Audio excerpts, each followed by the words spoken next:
Welcome to the beds.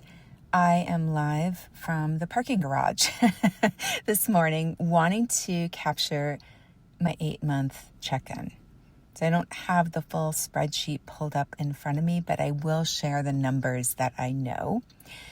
But the bigger story I want to capture is something that really shifted internally. I want to make sure that it goes on the official record that is this podcast. I am in a really, really good space right now. I just feel so alive in my business and in what I'm doing and in my life in general. And something changed this month. I noticed just in the last few days that I had no awareness of trying to change. It wasn't like I was purposely trying to orchestrate this or engineer it or reframe it or reprogram a thought in my mind. So I didn't set out to work on changing this thing. I just noticed the other day that I had changed.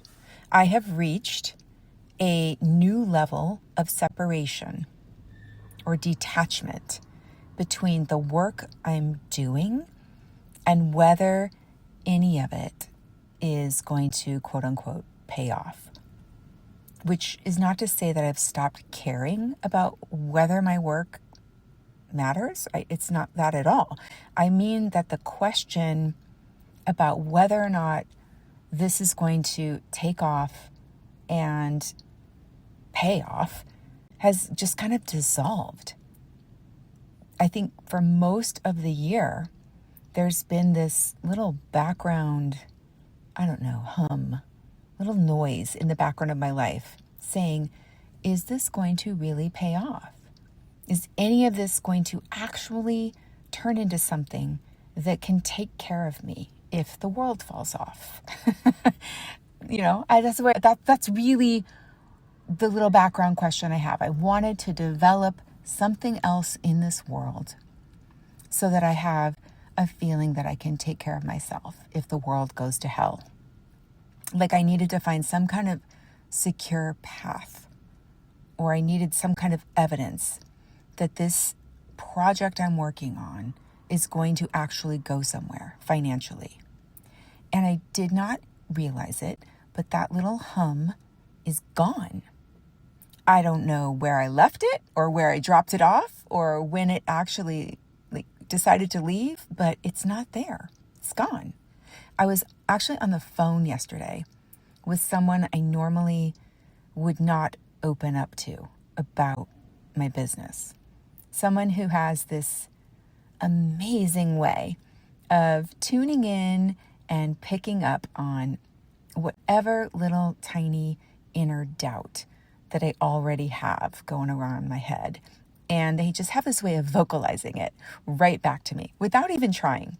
So I've learned to just avoid talking about the business stuff with my conversations with this person. But yesterday, I was in such a good place that I couldn't help it.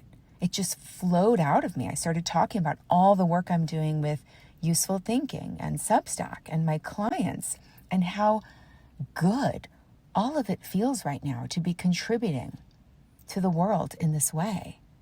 And I think that the fact that I felt no guardrails to stop myself, I felt completely safe to just open up and talk to them about it, especially with that particular person.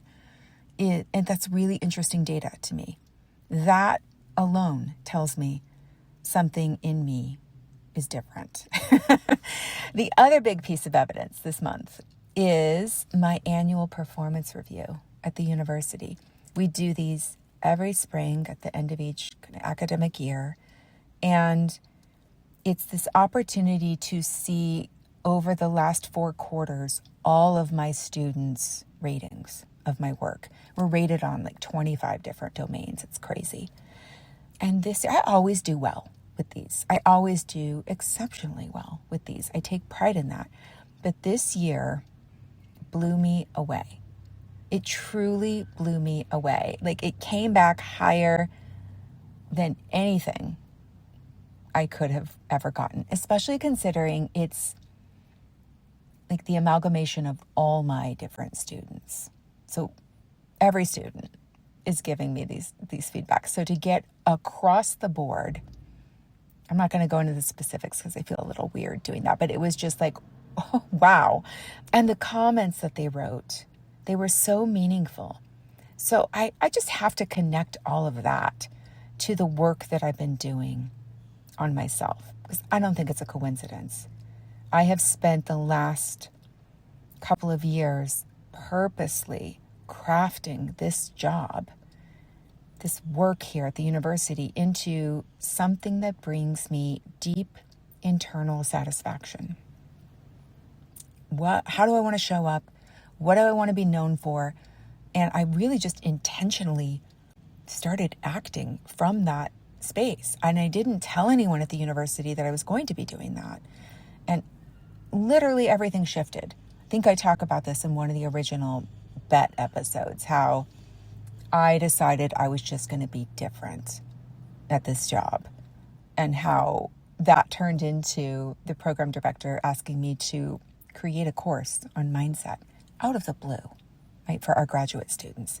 So getting to really step into that role fully and own that piece of not just our department, but the whole program, and with other faculty, just showing up fully as myself, I'm just so internally fulfilled. It's showing up in everything around me. So the external results, all these reviews I got back, yeah, they felt great. It felt really great to be like, wow, I have elevated myself to a level I can't believe. It feels really good. But I only think that happened because I internally elevated my standards of how I was willing to engage with my job. So, and I really feel kind of weird now that I'm talking about it. I don't know who listens to this, but I don't want to brag. I work with exceptional faculty. And I always say I've seen a number of programs, and I would put our faculty up, and especially our clinical education, up against any other program. Like, that's how confident I am in the level of expertise and deep, genuine, individualization that we do for each of our students here.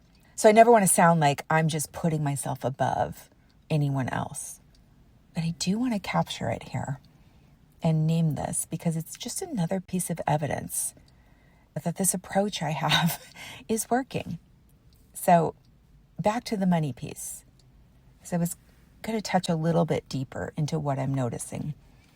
If I look at what it is that I even want this security for, this money for, whatever I want the money to give me, it's a sense of safety. It's a sense of, I'm going to be okay no matter what.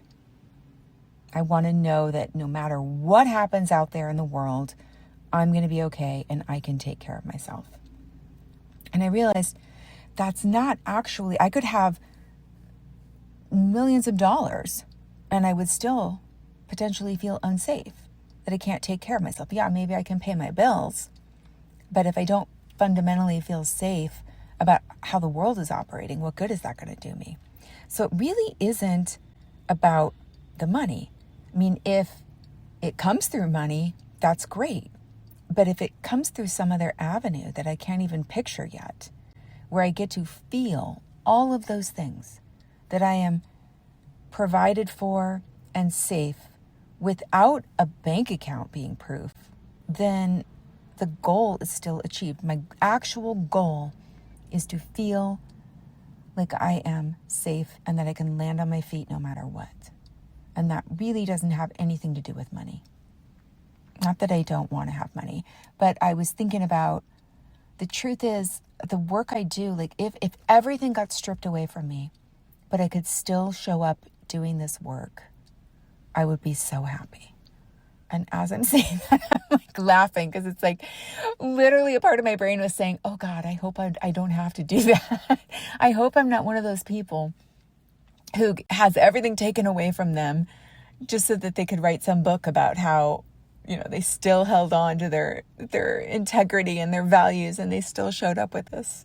I hope that doesn't have to be me. But you know what? If it is, I'm totally okay with that now. So that little reframe that I've had without even like consciously being aware of it, I think it's changing how I'm moving through my life. Because when anything comes to me now, whether it is an idea or a perspective or some kind of opportunity or money, a paycheck, whatever, my first thought is, how quickly can I turn around and give this back out? How quickly can I be a conduit for this gift I've just been given?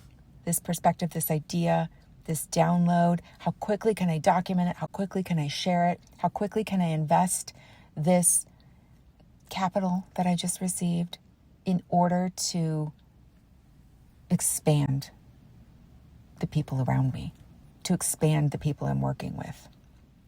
And I think that all this work makes me feel like I truly want to, I guess I should say this. I feel like I want to be something that, that as soon as things flow to me, I allow them to flow through me, right? Instead of trying to hold on to it just in case I need it later.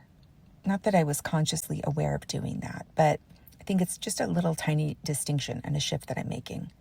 And that feeling of saying, how quickly can I turn around and put this back out into the world? How quickly can I share this little bounty that I've been given? Makes me feel more powerful, absolutely more powerful than hitting a revenue number. So I know there's something deeper here about not feeling safe to share money or feeling like I have to hold on to things to protect myself. And I'm not trying to unpack all of that. That's just a distraction for me right now. But I am aware of it. And I think that all this work I'm doing on my own mental training is building that sense of power and safety, internal safety, so that I need external proof less and less. Okay, so that's what I wanted to capture there. I also want to talk about Instagram for a minute because it wouldn't be a check-in without that. I've made the decision to come back. Maybe you've seen it, maybe you haven't. I've talked about it in a recent episode where I walked through all the resistance I have around it. And the resistance is still there. I still don't love the idea of spending my time making posts on a platform that basically runs counter to the attention training that I am teaching people. But I also know that I can't just sit back and make my content, put it up on Substack and Useful Thinking, and hope that people find their way to it. I mean, I guess I could, but I've realized the work I'm doing matters enough to me and to the world, potentially, that it doesn't make any sense to withhold it from any avenue where it might reach somebody who's looking for that information. So I am moving forward. And if I don't stand up and teach people how to direct their own thinking, who else is going to? If I don't start to create more of a reality I want to live in, who will do that? So we're moving forward, resistance and all. Okay, let's get to the numbers. Here are the numbers that I have. The bet had 155 downloads this month in April, which is up just slightly from the last couple of months. Useful Thinking in its very first month had 214 downloads, which I'm really excited about. That felt amazing, especially since I haven't really promoted it either. My Substack grew by five new subscribers. My overall Substack views dropped by about 50 views this month, and I'm pretty sure that is because I completely stopped linking my articles on Instagram stories. I would at least go in and do that every week, post that I had a new article out, which always fed people into my Substack. And I just totally let that fall away last month. So I'm pretty sure that's why that number is lower. But on the flip side, I am getting more views from the internal Substack audience. So people in Substack's own system are finding my work more and more. And somehow, which this continuously, genuinely confuses me, my Instagram followers went up again, even though I do not post. Okay, although it just occurred to me, I do link to my Instagram in my podcast. So maybe that's what's going on. That could be a little piece of it. Who knows? Okay. I'm going to add one more thing that I didn't have on the agenda when I first sat down to record this, but I noticed it as I was talking earlier. I noticed it come up in my head. And so I'm going to face it. I'm going to tackle it right now in this episode and document it. When I first started talking, I was literally buzzy. I felt incredible. I was so excited to come on here and document this month, everything I just shared with all of you. And now as I'm sitting here talking, there's a part of my brain that is second guessing this whole episode. There's a part of my brain that's saying, why are you even doing this? No one gives a shit about any of this. And I feel embarrassed for talking about my reviews at work. I felt a little bit of embarrassment over that.